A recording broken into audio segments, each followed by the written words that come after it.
Boire beaucoup, le plus vite possible. Une façon de consommer de l'alcool très répandue chez les jeunes. En 2021, près de la moitié des étudiants en ont déjà fait l'expérience. Pendant une soirée, vous pouvez boire jusqu'à combien de verres?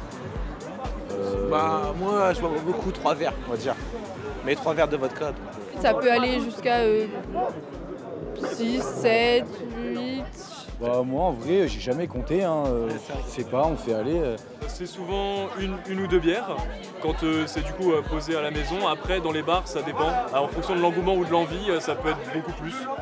Combien tu bois de verres en soirée? Je compte pas moi ça. C'est ce que l'on appelle le binge drinking, ou hyperalcoolisation rapide en français.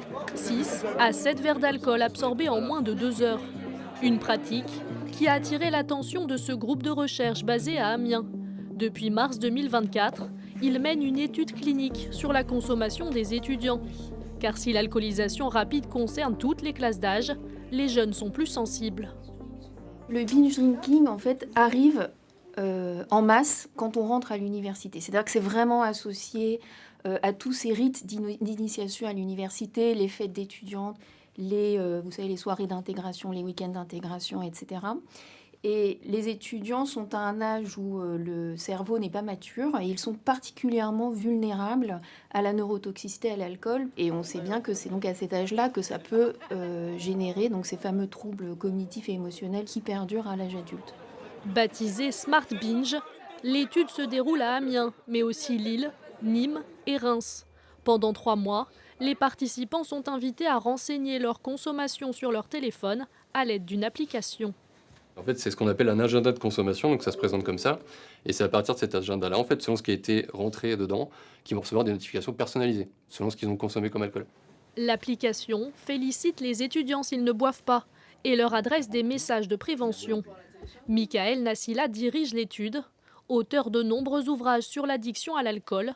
Pour lui, l'objectif est de prévenir le risque de dépendance. Avoir ce comportement de binge drinking entre 18 et 25 ans, ça multiplie par 3 le risque de devenir alcoolodépendant après. Donc voilà, c'est un facteur de risque en fait de développer une addiction à l'alcool. Et il y a des aspects aussi finalement aussi intéressants qui sont moins étudiés mais qui devraient être plus étudiés en France, c'est les aspects sociaux. C'est-à-dire que voilà, il y a du marketing, on pousse les jeunes à boire, on prend des habitudes de consommation très tôt, on fait la fête et puis ça concerne beaucoup le milieu post-bac ou pour ne pas dire étudiant.